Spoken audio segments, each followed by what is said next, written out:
Я памятаю вельмі дакладна дзень, калі я прыйшла дадому, зняла бронежылет і сказала, што я не хочу быць ваенным фотографам. У меня было адчуванне, што я гэта ўсё ўжо бачыла, што прыносіць мне шчасце і радасць. І я паехала прыбіраць хостел у Албаніі. Што там з табой зрабілі? Я працавала там у плюс 37 у Пекіне і ў мінус 33 у Казахстане. І я бачыла, як дастаюць чалавечую печань для трансплантацыі. І я кажу: не-не-не, гэта здымка мая. І я зразумела, што я адзіная жанчына-фотограф. Усім прывітанне, мяне зовут Тацяна Цямчук, і гэта падкаст «Праца Ваца». Привет, меня зовут Ольга Шукайла, і всё сваё свядомае жыццё я фотограф. 19 гадоў гэта я ўжо фатаграфіі, і з іх 15 прафесійна. Пасля 10 класа я поступила ў каледж на фотографа, адвучылася 4 гады, і пасля гэтага пачала працаваць. Як табе ўвогуле прыйшла гэта ідэя, што ты хочаш быць фотографкай? Насамрэч, гэта вельмі дзіўная гісторыя, бо я збіралася вучыцца на архітэктара, але заваліла экзамен, здала яго на 2 па малюнку. І у меня был такі запасны варыянт, гэта фатаграфія, але ў той год, калі я паступала на архітэктара, там трэба было здаваць матэматыку, і там яно называлася фотограф-прадпрымальнік. Я думаю, нейкая фігня. Это прям такая назва, Так. Фотограф-прадпрымальнік? Вау, это вот продаюць, конечно. А на наступны год, калі я ўжо не паступила на архітэктара, я думаю, так, ну што там па фатаграфіі? І я пачала глядзець, і там ужо праграму змянілі, і яна называлася проста фотограф, і трэба было здаваць хімію. Хімію ніколі ў жыцці не вучыла і ненавідзела. І я за лета яе вывучыла, каб паступіць. Ну, бо усе гэтыя хімічныя фотапрацэсы, то бок я яшчэ вучылася на фотографа, вывучаючы усе гэтыя хімічныя фотапрацэсы, якія ўжо на той год, гэта 2005 год, ужо частка з іх былі зусім неактуальныя і ўжо амаль не існавалі. Ну, некая класіка беларускай адукацыі проста. І то бок, атрымліваецца, ты здавала хімію, а што яшчэ трэба на фотографа здаваць было? І язык. Ну, мову я дыктант пісала па-беларуску. І вось, і колькі год ты вучылася? Я вучылася 4 гады, і пасля яшчэ 2 гады у меня была адпрацоўка. І што ты там рабіла на адпрацоўцы? Мне вельмі пашанціла, бо на астатніх месяцах вучобы мяне запрасілі нібы валанцёрам папрацаваць з бібліятэкай на той момант самага папулярнага беларускага фотапартала «Знята». І я дапамагала вось там, неяк разбірала кніжкі, нешта яшчэ рабіла, здымала фотачкі з адкрыцця выстаў і ўсё такое. І потым, калі было пытанне наконт размеркавання, я спросила, ну, а маглі б вы мяне ўзяць? Ну, давай. І вось так я вельмі удала праходзіла сваё размеркаванне. Гэта было вельмі класна і цікава, бо я за гэтыя там 2, а насамрэч 3 гады, я там чаго я толькі не рабіла. Значит, у меня адразу такой стільки цікавості, типу, а що ти там робила, там вот это вот. Окей, і атрымліваецца вот эти вот 2 гады размеркавання, і, а так, ну, я все равно, у меня все в голове вот эти вот лишь бы 19 год. І вось, ну, цягам усяго жыцця, да, свядомага, атрымліваецца, ты менавіта пастаянна працавала і сябе неяк ідэнтыфікавала як фотограф. Так.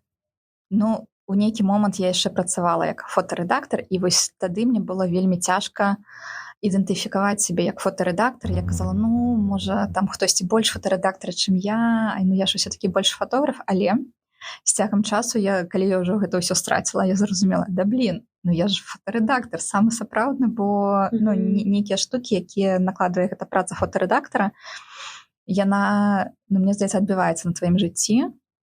А можаш трошки, вот, ну, я не вельмі просто, ну, я прыкладна разумею, чым займаецца, да, чым розніца, вот самая такая, ну, типа, што робіць фотарэдактар цэлымі днямі?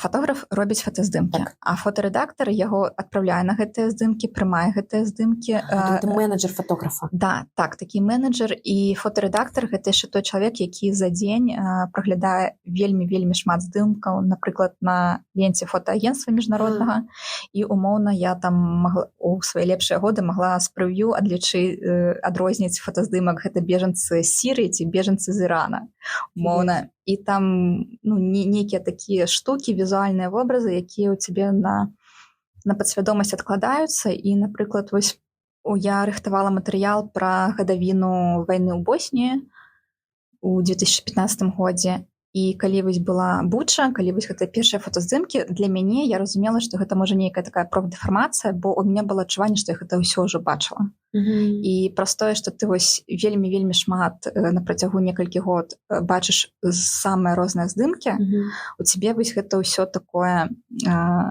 часам бывае такі эфект дэжавю. І вось таксама было цікава, калі я была ў Гданьску у цэнтр салідарнасці, і вось там нейкія здымкі, якія адлюстроўваюць жыццё ў Польшы у часы салідарнасці. А я прыходжу туды, і я гляджу, што вось гэта здымак, які быў там адзін мой калега зрабіў, вось гэта здымак падобны на мой здымак, а гэты здымак падобны там яшчэ на чысці. І, карацей, мне здаецца, вось гэта такое вобразы фотарэдактары, яны ўжо назаўсёды. Калі вяртаючыся да твайго вось кар'ернага паслужнога спіска, да, атрымалася адпрацоўка, што яшчэ? Я потым вельмі хачу, ведаеш, вярнуцца в твою спецыфіку, таму што, калі кажаш фотограф, можна фоткаць кветачкі, а ў цябе такі фотограф, знаеш, такой хардкорны фотограф і фотарэдактар, знаеш, з таго, што ты распавядаеш, але разам з тым. Дзе і ў якасці якога фотографа ты працавала? Я пачынала свой кар'ерны шлях фотографа як асістэнтка шлюбнага фотографа і камерцыйнага фотографа. Але праз 2-3 гады я зноў зацікавілася фотожурналістыкай і прайшла курсы вельмі крутыя па фотожурналістыцы і ўсё.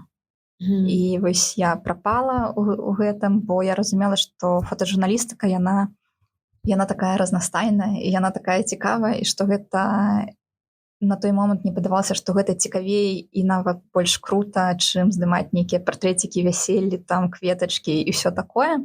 Але забягаючы наперад, скажу, што нядаўна я сваё меркаванне крыху змяніла. Вельмі цікава. Забяжы наперад, ведаеш, я так... А што змянілася? Змяніліся часы і ўмовы. І калі раней мне падавалася, што фотожурналістыка гэта вельмі клёва і класна, і так хацелася стаць крутым канфліктным фотографам, ездзіць па розных краінах, здымаць там нейкія крызісы і ўсё такое. Пасля 20-го года я памятаю вельмі дакладна дзень, калі я прыйшла дадому, зняла бронежылет і сказала, што я не хачу быць ваенным фотографам, і вось усе гэтыя думкі, якія там нейкія ідэалы по фотожурналістыкі, я вучылася ў ваенных фотографаў. І гэта таксама такі адбітак. І я зразумела, што не, я так не хачу, што гэта вельмі страшна, а цяпер у эміграцыі, калі журналістыка гэта больш пра болі пакуты, то я зразумела, што цяпер мне гэта не тое, каб не цікава, я не бачу ў гэтым энергіі для сябе, і я пачала здымаць партрэцікі шчаслівых людзей, якія хочуць проста добрыя фотачкі ў інстаграме, і я атрымліваю ад гэтага задавальнення. Але фотожурналістыка, вось я так адной ножкай тут, іншай ножкай там. Вельмі неяк, знаеш, как-то мне так потрапіла прямо у сэрца то, што ты кажаш пра тое, што вот тады казалось, все военно, вот это, типа, нібыта, ведаеш, мне как-то адукаецца, вот это прям что-то сур'ёзнае. Так, што ты робіш нешта важнае. А то, типа, кветачкі, І я памятаю, што ёсць такі фотоконкурс World Press Photo, так. І у нейкі час адзін з яго слоганаў быў We believe that photojournalism can change the world. Мы верым у тое, што фотожурналістыка можа змяніць свет. Але вось з цягам часу мне падаецца, што столькі ўжо страшных здымкаў мы пабачылі, а войны як былі, так і працягваюцца. Што нібыта можа быць нам больш кветачак. Так. І таму ты думаеш, што вось можна паздымаць дзяўчат для інстаграма. Я, напрыклад, вельмі памятаю той момант, калі памёр Алексей Навальны, і я разумела, што трэба ехаць да расійскай амбасады, і я памятаю, які ўздым у мяне быў унутры, што я еду здымаць нешта важнае ў гістарычны момант. І вось гэта вось пачуцце, гэта было хіба адно з першых такіх вось пачуццяў, што ты будзеш здымаць нешта гістарычнае вось з 21-го года. Я разумела, што вось нешта такое адбываецца, і мне было так прыемна туды ехаць. Я ехала, я ведала, што я там сустрэну сваіх калег, і гэта было вось такі вельмі прыемны момант. Я працавала як асістэнтка шлюбнага фотографа і камерцыйнага, і потым у нейкі час здарылася, што ўсе мае гэтыя праекты схлопнуліся, І было некалькі месяцаў, ці можа там паўгады, калі амаль працы не было. І мне адзін мой калега прапанаваў, сказаў, што вось ён ведае чалавека, які шукае сабе ў рэдакцыю фотографа, які можа яшчэ пісаць тэксты. А я падыходжу пад гэту катэгорыю. І гэта была газета «Железнодорожник Беларусі». Менавіта Беларусі. І, шчыра кажучы, я схадзіла туды на суразмову, зрабіла нейкі тэставы матэрыял, і я разумела, што гэта не тое, каб мне было цікава, але зарплата была па $500. І я думаю, я разумею, што грошы патрэбны, і што гэта вельмі добрыя грошы, і трэба нешта рабіць. І ў выніку я пагадзілася на гэтую працу, і пасля першага працоўнага дня я прыйшла домой і сказала, я туды больш не пайду. Што там з табой зрабілі?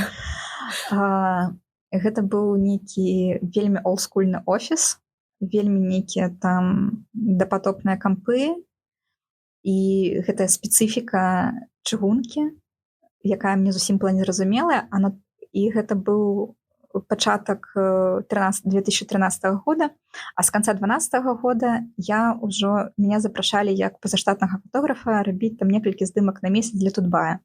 І калі ты там у 12-13 годзе сходзіш у офіс Тутбая і потым прыйдзеш у офіс Железнодорожника Беларусі і пабачыш гэта неба і зямля, то, канешне, вось гэта адчуванне, што ты не хочаш хадзіць, і яшчэ, што там было вельмі для мяне дзіўна, тое, што трэба было прыходзіць і адмічацца ў спецыяльным журнале, у які час я прыйшла і ў які час я выйшла. Як на заводзе. І нельга было затрымлівацца на працы.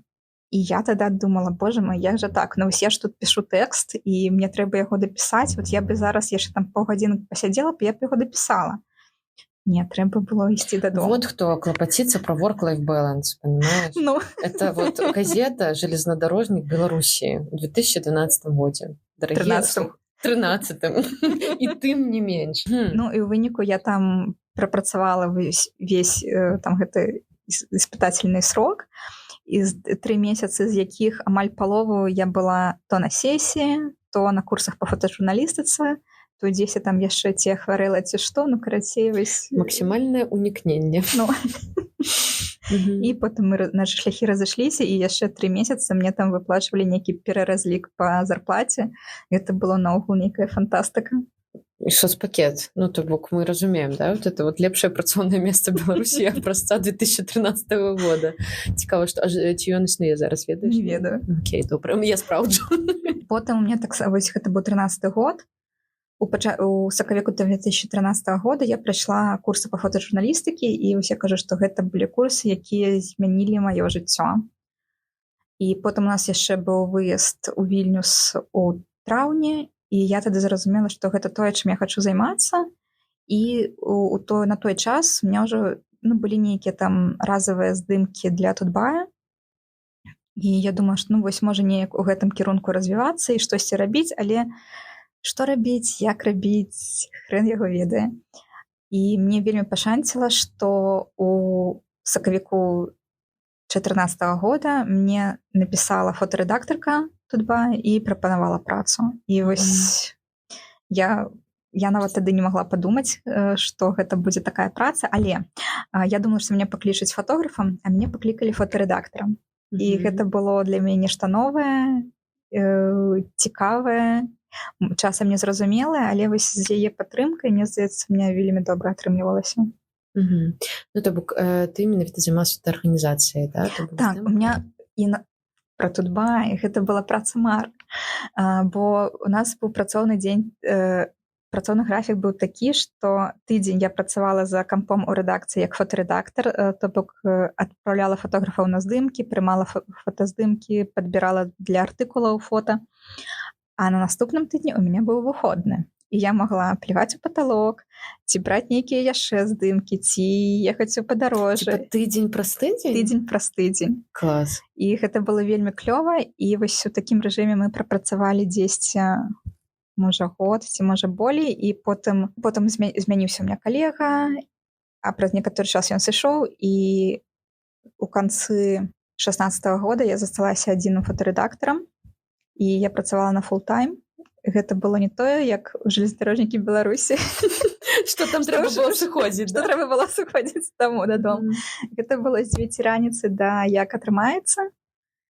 І я ўсё ж такі сябе яшчэ на той час больш асацыявала як, ўсё ж такі я фотограф, і каб не забыць, як здымаць, я пачала, працуючы на фулл-тайм, я пачала сабе браць здымкі вечарам, на святы, у выходныя, і у меня здарыўся такі нон-стоп, з-за якога я выйграла, і я для сябе вось у канцы 16-го года я думала, што ўсё.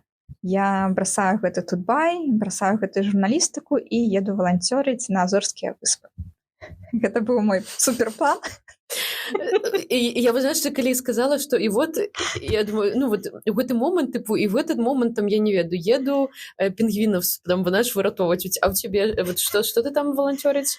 Там была нейкая ферма на Азорскіх выспах. Я подумала, ферма, я как бы не вельмі там по фермам спецыяліст, але Азорскія выспы. І я пачала вучыць партугальскую по Ютубу. То бок ты прям крокі пачала рабіць? Так, канешне.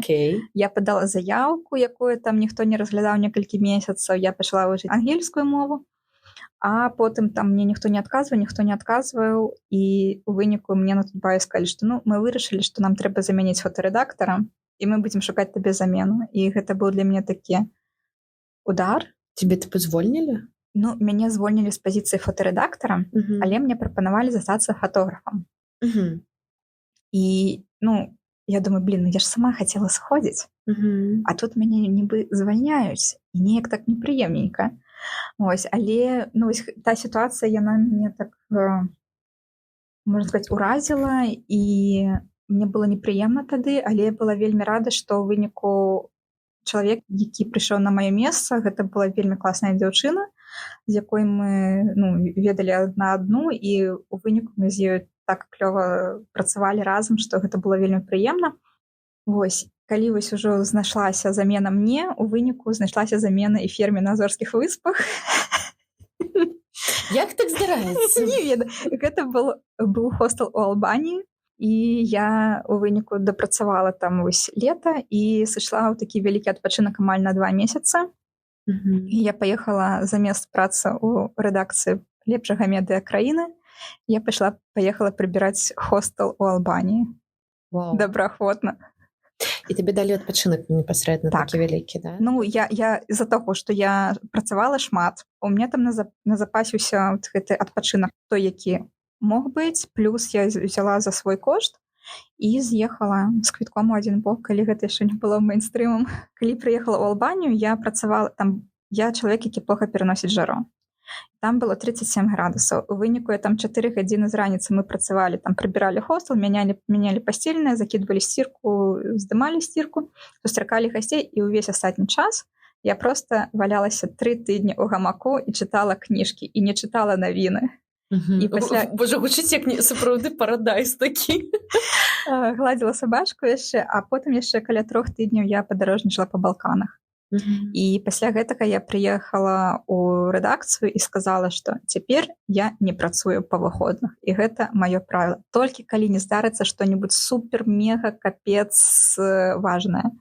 І да жніўня 20-го года, з верасня 17-го па жнівень 20-го года я не працавала па выходных. То бок літаральна там некалькі дзён. Атрымліваецца, жнівень 20-го года.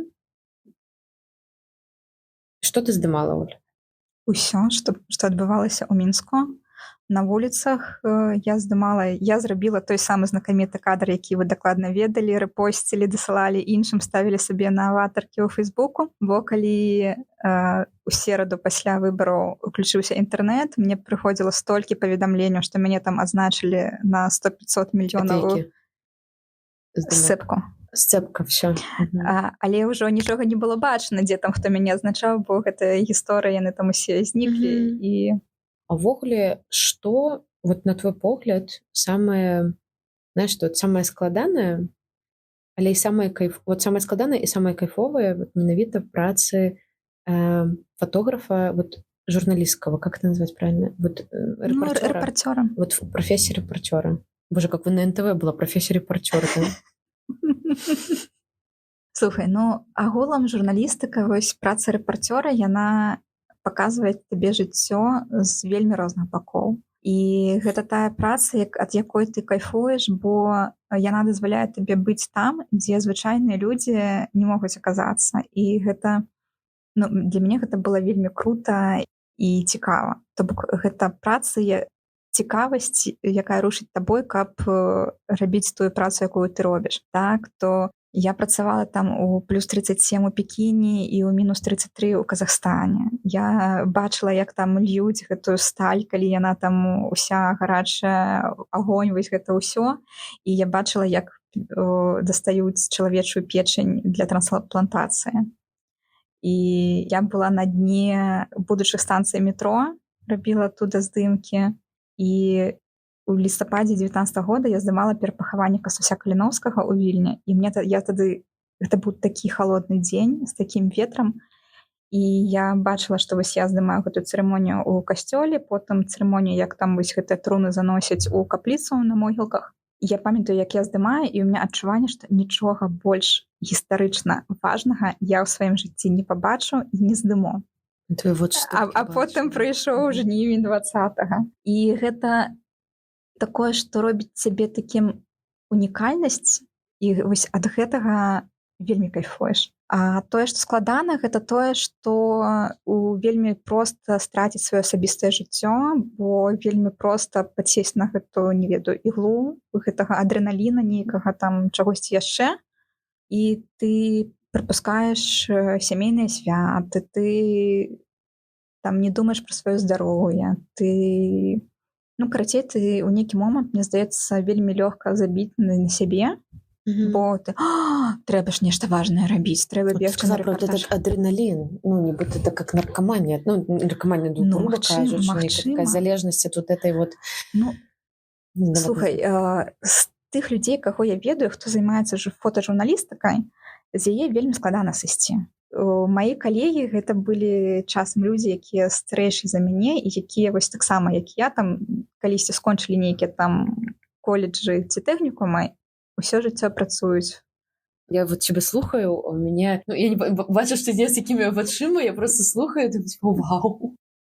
А як у гэтай прафесіі жанчыне? Насамрэч, вось за гады працы на Тут2 я памятаю, што так, што былі нейкія здымкі, якія я як фотарэдактар разумела, што яе лепей аддаць мужчыне, чым жанчыне, бо умоўна там я разумею, якія умовы для здымкі, нейкія там складаныя, штосьці там яшчэ. А з іншага боку яшчэ быў такі крытэрый, то, якія тэмы здымае. Я памятаю, што, напрыклад, ужо калі я была фотографам і фотарэдактарам быў мужчына, то часам было такое, что, потому что ты девочка. Потому что ты девочка, вот ты там поедешь на гэту здымку, ці наадварот, ты на гэту здымку не поедешь. І я, напрыклад, вельмі добра памятаю вось апошняя здымка для Тут2. Тут2 разграмілі 18 траўня, а 19 траўня з калоніі павінна была выходзіць наша калега Кацярына Барысевіч, і гэта здымка была за мной. І калі ўжо разграмілі Тут2, стала пытанне, што можа туды паехаць лепей хлапцу. І я кажу, не-не-не, гэта здымка мая. І не тое, каб табе трэба было даказваць, што ты можаш зрабіць, але часам ты разумееш, што, магчыма так. Вось мне там, можа, не хопіць вынослівасці, каб там, не ведаю, цэлы дзень з камерай там нешта такое рабіць, што там, умоўна, такія фізічныя параметры, да, ты ацэньваеш. Наконт вось там яшчэ жанчын, мужчын у журналістыцы для мяне было шокам, калі я прыехала сюды ў Польшу і патрапіла на здымку там адной прэс-канферэнцыі, і я зразумела, што я адзіная жанчына-фотограф у зале. У Польшчы? І тут у Варшаве там была агромная прэс-канферэнцыя, там было вельмі-вельмі шмат журналістаў, і я была адзінай жанчынай-фотографам на агромны зал. Там жанчын было насамрэч некалькі, але яны былі вось гэтая жанчына, которая ў кадры для тэлевізара. Для кадра. Жанчына для кадра. І мяне гэта так уразіла. І потым, калі вось я з 21-го года была на нейкіх івентах, умоўна там масавых, ці там нейкія, не ведаю, канферэнцыі, так, то у мяне склалася адчуванне, што фатаграфуюць у асноўным мужчыны, і мужчыны такія дарослыя. Типу, нібито, как это, порог какой-то, вот, что ты мужчина, ще повинен какой-то досвід, то тільки тоді ти можеш... Можа, таму, што тут не шмат грошай, і ці тут застаюцца тыя, хто ўжо ўсё жыццё працаваў фотографам, і вось яны там... Ну, ты пакуль яшчэ не раскусила, да, этот рынок? Я яшчэ не зусім разумею, як тут усё адбываецца, але вось мае першае ўражанне пра рынок фотарэпартёрства, фотажурналістыкі ў Варшаве менавіта. У меня вот першае ўражанне было тое, што дзе ўсе жанчыны. Бо у нас у Мінску, мне здаецца, было 10-50 на 50 дзяўчат. Цікава. Ну, вось мы как-то так плавно падышлі да таго, што ты, як твоя кар'ера і ты ўвогуле сябе пачуваеш як фотограф менавіта ў эміграцыі? Цяжка, бо апошні час, там больш чым за 7 год я працавала у навінах, я здымала нешта, што важна для маёй краіны. Я разумела кантэкст, разумела, як мне трэба зняць, што каб гэты здымак быў добра глядзеўся на галоўныя старонкі сайта, а потым усё схлопнулася. Я не ведаю, дзе я, што я, наколькі я тут, што адбываецца і што я магу рабіць у эміграцыі. І я разумею, што окей, я магу фотаграфаваць. Я магу застацца фотографам у эміграцыі. Якім фотографам? Я разумею, што на рынок журналістыкі у мяне недастаткова ведаў і разумення кантэксту. То бок, глядзі, 3 гады я жыву ў Варшаве, у Польшчы, але я жыву ў беларускім кантэксце. Я таксама. І гэта так дзіўна, бо я калі пра гэта пачынаю думаць, думаю, божа мой, я не цікаўлюся нейкімі мясцовымі навінамі, я не чытаю. Часам бывае, ты дзесьці там у рускамоўных пабліках пабачыш там нейкія навіны, якія тычацца там вось месца, дзе ты жывеш. Я разумею, што нешта, уся сістэма паламалася, бо я лічыла сябе такім навіназалежным чалавекам. І я памятаю, як у дзяцінстве я змяялася са свайго дзядуля, які там вечарам уключаў навіны і глядзеў усе навіны запар, якія там па тэлевізору былі, і чытаў газеты. Я думаю, навіны, як скучна. Ось, а потым я, калі я працавала, я прыходзіла дадому, напрыклад, калі я была на рэпартажы з ГОС-ТВ, з калегамі з ГОС-ТВ, калі можна так сказаць, я потым прыходзіла і глядзела ўсе рэпартажы, якія выйшлі па телеку, каб суаднесці гэта з тым, што я сама бачыла на свае вочы. І, напрыклад, я там кідала дома каменты. Не, гэта не так было. Прикольно, типа, нібыта ты ведаеш, вот как бы я вам раскажу, як гэта было. Пачытайце тут два. Ось, а тут вось гэтага эфекту няма, і насамрэч таксама, што журналістыка, яна, вось, праца фотарэпарцёра, яна дазваляла добра разумець месца, дзе ты жывеш. Бо я памятаю, што раней здымка «Новае заведзенне Марта», гэта было, думаю, боже мой, які бред. Трэба пайти паздымаць, а ты ідзеш, гэта здымаеш, нібыта на нейкай катарге. А цяпер я бы з такім задавальненнем паздымала новае заведзенне Варшавы, там, не знаю, в июле. Калі я прыехала ў Польшу, у Варшаву, вось гэта першы час было зусім незразумела. Да? Як я казала, наколькі я тут, чым я магу займацца фатаграфіяй, каму яна патрэбна, но асабліва нікаму не патрэбна. І трэба нешта прыдумаць. І мне так пашанціла зноў, што мне прапанавалі працу. І гэта была праца не звязаная з фатаграфіяй, яна, можна так ускосна была звязана з фотарэдактарствам, праца ў арганізацыі, якая стварала інфраструктуру для журналістаў. Такое журналісцкае асяроддзе, быццам усё зразумела, я была там рэдактарам сайта, падбірала прыгожыя карціначкі, вось, пісала нейкія тэксты сама, і ў нейкі момант я зразумела, што гэта праца за кампом, з тэкстам, яна нейкая зусім іншая, і быццам мне не падыходзіць, бо я разумела мэту таго, што я раблю, я разумела місію кампанію, у якой я працую. Але ў мяне было адчуванне, што я займаюся чымсьці не сваім, і вось гэта мне давіла, і ў нейкі момант я памятаю, што я прыходзіла, садзілася за стол, каб пачаць свой працоўны дзень, і ў мяне пачынала балець спіна. Я ўжо колькі год бегаю з цяжкім заплечнікам з фотатэхнікай, у мяне ніколі не балела спіна, а тут я сажусь за комп працаваць, і ўсё, і я не магу. Я думаю, боже мой, што гэта такое? Можа, гэта там нейкая псіхасаматыка ці што?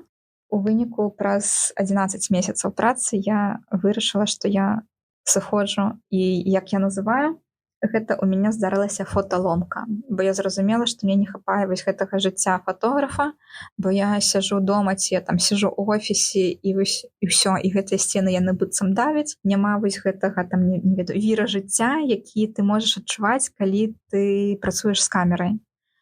І я вырашыла, што ўсё, я сыходжу вяртаюся у фатаграфію, і я пачала здымаць партрэты, пачала займацца камерцыйнай фатаграфіяй, партрэты, нейкія падзеі, івэнты і працягваю час ад часам здымаць нейкія падзеі, якія адбываюцца тут у Варшаве для міжнароднай агенцыі ці там. Я правильно разумею, што па сутнасці это такое, ну, как бы работа самой на сябе. Так, і вось праз некалькі месяцаў пасля звальнення я адкрыла ІП, і вось, як я кажу, пачалося дарослае жыццё. Таму што вось уся гэта адказнасць за сябе. Гэта не тое, што вось я там пачала працаваць на сябе, калі я жыла ў Мінску з бацькамі ў кватэры, а тут табе трэба плаціць за кватэру, трэба плаціць страхоўкі медыцынскія, там усе гэтыя ЗУСы, падаткі і ўсё іншае, займацца бухгалтэрыяй, нейкімі там яшчэ справамі. І такой, Я цябе віншую. Дзякуй. У меня прям вельмі шмат ведаеш такого захаплення смелостью перш-наперш, и вот это, ну, потому что хто б што не казаў, это рызыка, это вот эта гульня са сваёй бяспекай. Гэта быў не вельмі прадуманы шаг. Я, калі я звальнялася, мне падавалася, што ўсё, я зараз звольнюся, і ў мяне проста ўсё атрымаецца, я зраблю ўсё, што я хацела. А ў выніку не.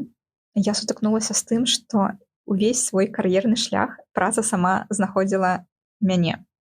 А тут трэба самой шукаць працу, неяк заяўляць пра сябе. І тое, што я была фотографам Тутбая, гэта ўжо нічога не значыць. Гэта ўжо ператварылася ў такі пусты гук. І калі табе кажуць, пакажыце нам партфоліо, што вы ўмееце здымаць, а я разумею, што што я не магу пайсці зняць канферэнцыю, а я разумею, што ў мяне няма ў партфоліо такіх кадраў, бо нейкія а-ля канферэнцыі я здымала 100 гадоў таму для Тутбая, і зараз я ўжо здымаю зусім па-іншаму, паказваць гэтыя супер-мега-архіўныя кадры, ці ёсць нейкі сэнс, ці няма, ці там тое, што я цяпер здымаю, гэта там не для публікацый, і я такая, быццам бы я нешта здымаю, але паказаць я нічога не магу. І вось гэта такая складанасць, з якой я сутыкнулася, і гэта тычыцца і вось такіх камерцыйных замоў, і партрэтаў, бо вось гэты шлейф Тутбая, ён цягнецца, і, напрыклад, у мяне была здымка з жанчынай, якая папрасіла не публікаваць яе фотаздымкі ў маім інстаграме, там, на маім сайце дзе-небудзь, і яна сказала, што прабач, але я цябе не буду падпісваць у сваім інсце, бо я езджу ў Беларусь. І я разумею, што, няма пытання, так? І вось гэтае пытанне бяспекі людзей, якіх ты здымаеш, падзей, якія ты здымаеш, гэта насамрэч вельмі цісне, і гэта не падабаецца, гэта дадае сваіх складанасцяў, ці, напрыклад, калі замаўляюць фотаздымку нейкага мерапрыемства, а потым высвятляецца, што вось тут вось гэта здымаць нельзя, вось гэта нельга, і там яшчэ амаль палова людзей на гэтым мерапрыемстве здымаць таксама нельга, але патрэбен фотарэпартаж. Это, мне падаецца, гэта вельмі супер беларуская зараз гісторыя. Не абавязкова, не абавязкова. Ты разумееш, гэта ўжо такая задача з зорачкай, і нешта робіш. Я разумею, што я страціла вось гэты такі астравок стабільнасці, што цяпер у мяне больш трывогі за тое, што будзе, чым я буду плаціць у наступным месяцы за кватэру, за свае рахункі. І ўсё іншае, ці прыйдуць у патрэбны час грошы на мой рахунак, бо таксама ёсць такія нюансы, што там могуць быць затрымкі па пераводах, ці там нейкія банкаўскія вось гэтыя штуковіны, калі грошы прыходзяць там не ў той час, калі ты іх чакаеш. І вось гэта нестабільнасць, яна, канешне, уплывае на такі мой эмацыйны стан, але я разумею, што ёсць нешта, што я магу з сабой рабіць, каб гэта неяк балансаваць у гэтым. Падзелішся лайфхакамі? Я цэлы месяц клалася спаць да 23:30.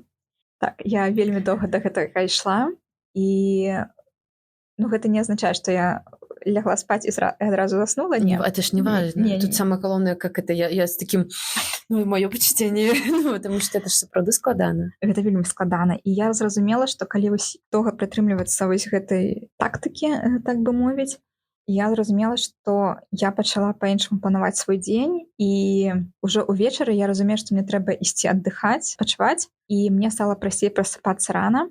А яшчэ ў нейкі момант, калі я разумела, што вось нейкая фігня адбываецца ў жыцці і так неспакойна, і няма нічога, што мяне радуе, я спытала ў сябе, а што прыносіць мне шчасце і радасць. І я такая, канешне, скалалажанне. І я такая думаю, чаму я да гэтага хадзіла там умоўна 1 раз на тыдзень на трэніроўку і так. Гэта было не вельмі сістэмна. Я пачынала хадзіць, потым закідвала, а вось у красавіку я зразумела, што ўсё. Трэба вяртацца на скалалажанне, і вось я 2 разы на тыдзень хожу на трэніроўкі. Гэта вельмі мяне падтрымлівае і натхняе, і дае сілы, і гэта вось такая энергія жыцця і такі пазітыў, і гэта таксама такі невялікі такая выспа стабільнасці, якая ў мяне ёсць. І, напрыклад, калі там нейкія здымкі плануюць штосьці яшчэ, я кажу, што раніцай у аўторак і ў чацвер я не магу. І як фотограф, які працую сам на сябе цяпер тут у Варшаве, мне, канешне, вельмі цікава і прыемна працаваць з прыватнымі кліентамі. Гэта фотасесіі у студыі, не ў студыі, і цікава працаваць з бізнесам. Пажадана, каб там можна было здымаць усіх. Галочку паставім. Але я ўмею здымаць так, калі нельга здымаць амаль усё. Таму таксама ўсё можа быць, і усялякі там івенты. І дзякуючы майму журналісцкаму досведу, то я магу працаваць хутка, якасна і дорага. Спасылачка на інстаграм Олі ў апісанню. Мне чамусьці падаецца, каб займацца, так, я не буду казаць там прям ўсё жыццё, можа ты заўтра вырашыш всё, але какие-то доўгі час адной прафесіі, яе прям трэба вельмі любіць. А вот чым ты падпітваеш і як ты жывеш у гэтай прафесіі столькі? Слухай, добрае пытанне. Гэта, наверное, прафесія пра магчымасць пабачыць жыццё ў розных яго праявах. Вось я кажу, што вось гэты калейдаскоп таго, што я бачыла, вось калі я працавала фотографам на Тутбае, гэта столькі ўсяго. І гэта быў такі разбег, што, напрыклад, у панядзелак я магла здымаць людзей, якія перажываюць досвед бездомнасці, а ў пятніцу я магла здымаць Лукашэнку, які сустракаецца з Зеленскім. І гэта вось такія арэлі, якія ў тваім жыцці, ці ты там ходзіш па нейкай гразі, непанятна дзе, здымаеш нейкую там дзірку ў заборы, а потым ты ідзеш на інтэрв'ю да нейкага там бізнесмена, слухаеш там нейкія гісторыі поспеху і штосьці такое іншае. Гэта такія вось амерыканскія горкі, і гэта вельмі цікава.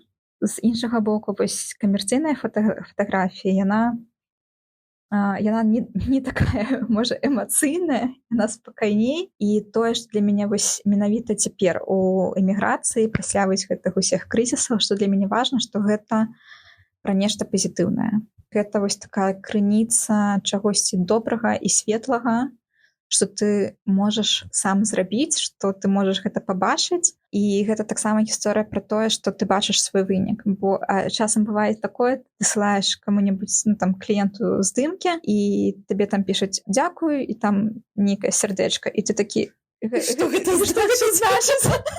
Але потым, калі ты бачыш, што там чалавек змяніў аватарку, там закінуў некалькі фота, такой, ўсё норм. Ведаеш, вельмі цікава, бо я насамрэч пра вось нейкі фідбэк. Пакуль я працавала ў Беларусі, я пра яго не думала. Канешне, я магла сказаць, там, напрыклад, як фотарэдактар, магла сказаць фотографу, там, класна паздымаў, там, што-небудзь такое, але вось такога паўнавартаснага быццам бы фідбэка, як фотарэдактар, я не давала, мне здаецца, і я не вельмі памятаю, нейкія там выпадковыя матэрыялы былі, за якія табе калегі скажуць, што, клёва, класна. Але вось калі я ўжо пачаўся вось гэты досвед працы з замежнікамі, нават калі яшчэ была ў Беларусі, калі да мяне звярталіся там па фотаздымкі і нешта яшчэ, і я была тады вельмі здзіўлена, наколькі ты там, умоўна тебе пішуць, а вот можаце нам даць фотаздымак там для гэтага там на выставу, што-небудзь такое, ты ім даеш фотаздымак, а яны табе пішуць, што, боже мой, вы такі класны фотограф, у вас там усё клёва, і там проста цэлы ліст фідбэка, і я думаю, вау. А так можна было? І насамрэч вось з 21-го года, калі вось пачалась эміграцыя, і калі ты пачынаеш сутыкацца з людзьмі іншай культуры, я стала заўважаць, як гэта важна. А яшчэ калі быў вось гэты час, то ўсё нельга, ты быццам бы нешта здымаеш, ты не можаш нічога апублікаваць, там штосьці яшчэ. Я зразумела для сябе, гэта было такое маё адкрыццё, што для мяне важна, каб маё імя і прозвішча дзесьці былі. І я такая: вау.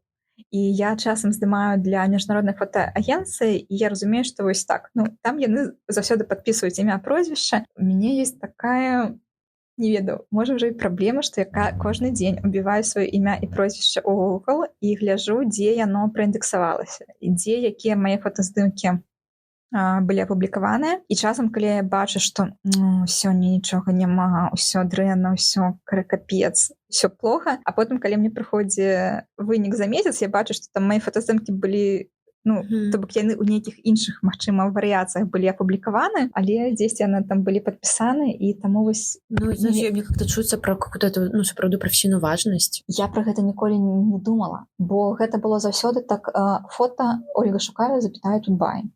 А тут ты уже сама за собой. Больш чым за 7 гадоў вось гэта было такое, нешта... Вот ты зараз сказала, мне падаецца, у меня прям визуальный вот образ, вот типа фото, вот как ты сказала, я такая: ой, это я, да, это я помню, вот сапраўды. Вось, я для сябе адкрыла, што гэта для мяне вельмі важна, каб была вось гэта сувязь фотаздымак і імя, ці, хаця бы проста там імя, пажадана ў нейкім добрым кантэксце. Таксама важна, да, да сусвета, што типа я хочу быць папулярнай, Наці. Мне было вельмі прыемна, калі ў пачатку гэтага года да мяне звярнуўся калега і папрасіў дапамагчы яму з адборам фотаздымкаў для яго персанальнай выставы. А выстава ў ратушы Капенгагена. Ні-хухры-мухры.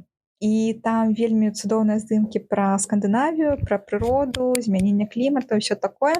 І я напісала тэкст да гэтай выставы, і потым, калі з'явіўся анонс, там было напісана, што вось выстава майго гэтага калегі «Curated by Ольга Шукайла». І гэта было так прыемна.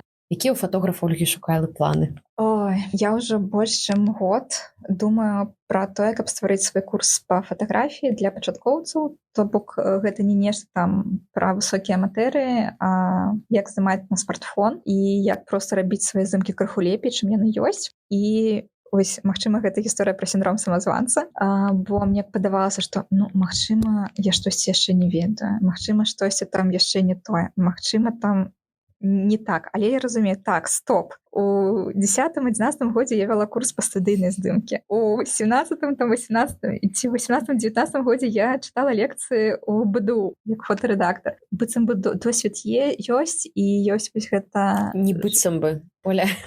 У цябе досвед 19 год. Але вось я кажу, што часам нешта такое вылазіць, што, магчыма, нешта там, нечага не дастае. І вось часам гэта неўпэўненасць, яна не дае заявіць, што вось я там нешта там планую рабіць, але вось дзякуй за магчымасць прамовіць гэта так, што я ўжо так нацелена на тое, каб, можа, нават у жніўні, у верасні пачаць гэтым займацца, бо у меня ўжо столькі планаў напісана, у меня ўжо столькі сцэнароў і у вучэбных там, умоўна, планаў заняткаў столькі ўжо напісана ў заметках. А ты там уже метод праграмы, як гэта называецца, все ўжо ёсць. Клас, тады сочым за об'явамі, і я спадзяюся, ўсё атрымаецца. Дзякуй. Галоўнае слухаць сябе, і вельмі важна, каб у нейкі крызісны пераломны момант быў хтосьці, хто вас падтрымае, і не проста там пагладзіць па галоўцы і скажа, што вось такая умніца, маладзец, але часам, каб быў хтосьці, хто мог задаць пытанне, а ці сапраўды цяпер момант для гэтага рашэння, каб гэта было такое, можа, крытычнае пытанне, каб больш вярнуцца ў рэальнасць і ацаніць свае магчымасці. Вось. Дзякуй.